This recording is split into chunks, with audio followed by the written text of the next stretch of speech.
اعوذ باللہ من الشیطان الرجیم بسم اللہ الرحمن الرحیم ان الذین کفروا لن تغنی عنہم اموالہم ولا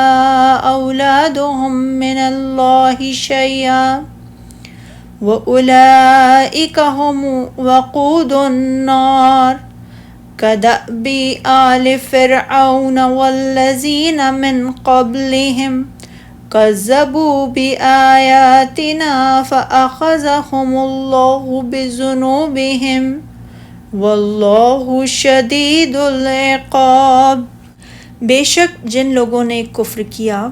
ان کے مال اور ان کی اولاد اللہ کے عذاب سے بچانے میں ان کے کچھ بھی کام نہیں آئیں گے، اور وہی لوگ آگ کا ایندھن ہیں۔ ان کا انجام آل فرعون اور ان لوگوں کا سا ہوگا جو ان سے پہلے تھے۔ انہوں نے ہماری آیتوں کو جھٹلایا تو اللہ نے ان کے گناہوں کے باعث انہیں پکڑ لیا، اور اللہ سخت سزا دینے والا ہے۔ اللہ تعالیٰ کفار کے بارے میں فرما رہا ہے کہ وہ جہنم کی آگ کا ایندھن ہے، جیسے فرمایا سورہ مومنون میں کہ جس دن ظالموں کو ان کی معذرت کچھ فائدہ نہ دے گی، اور ان کے لیے لعنت اور برا گھر ہے۔ دنیا میں انہیں جو مال اور اولاد ملے تھے وہ اللہ تعالیٰ کے ہاں کچھ کام نہ آ سکیں گے، اور نہ وہ انہیں اللہ تعالیٰ کے عذاب اور اس کے دردناک سزا سے بچا سکیں گے، جیسا کہ اللہ تعالیٰ نے فرمایا سورہ توبہ میں، چنانچہ ان کے مال اور اولاد آپ کو حیرت و تعجب میں نہ ڈال دیں۔ یقیناً اللہ چاہتا ہے کہ ان چیزوں کی وجہ سے دنیا کی زندگی ہی میں ان کو عذاب دے، اور جب ان کی جان نکلے تو اس وقت بھی وہ کافر ہی ہوں۔ اور فرمایا سورہ آل عمران میں، اے پیغمبر صلی اللہ علیہ وآلہ وسلم، کافروں کا شہروں میں چلنا پھرنا آپ کو دھوکہ نہ دے، یہ دنیا کا تھوڑا سا فائدہ ہے، پھر آخرت میں تو ان کا ٹھکانہ دوزخ ہے اور وہ بری جگہ ہے۔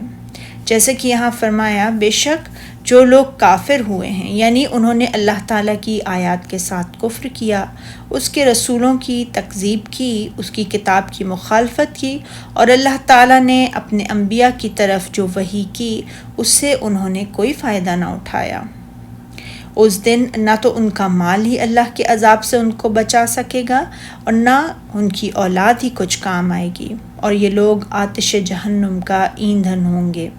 یہ وہ ایندھن ہوں گے جس سے جہنم کی آگ کو جلایا اور بھڑکایا جائے گا، جیسے کہ فرمایا سورہ انبیاء میں، کافرو بے شک اس روز تم اور جن کی تم اللہ کے سوا عبادت کرتے ہو دوزخ کا ایندھن ہوں گے۔ اور ارشاد باری تعالیٰ ہے کہ ان کا حال بھی فرعونیوں کا سا ہوگا۔ آیت کریمہ کے معنی یہ ہیں کہ کفار کے مال اور اولاد کام نہ آ سکیں گے، بلکہ انہیں ہلاک کر کے عذاب میں مبتلا کر دیا جائے گا، جیسا کہ فرعونیوں اور ان سے پہلے ان لوگوں کا حال ہوا جو اللہ تعالیٰ کے پاس سے آیات اور روشن دلائل لانے والے انبیاء کرام علیہم السلام کی تکذیب کرتے رہے۔ اور فرمان الہی ہے، اور اللہ سخت عذاب کرنے والا ہے، یعنی اس کی پکڑ بہت سخت اور اس کا عذاب بہت دردناک ہے۔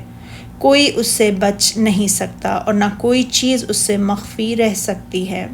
اور جو ارادہ فرمائے اسے کر گزرتا ہے، وہ ہر چیز پر غالب ہے، ہر چیز اس کے مطیع فرمان ہے، اور اس کے سوا نہ کوئی معبود ہے اور نہ پروردگار۔ سبحانک اللہم و بحمدک، اشہد ان لا الہ الا انت، استغفرک و اتوب الیک۔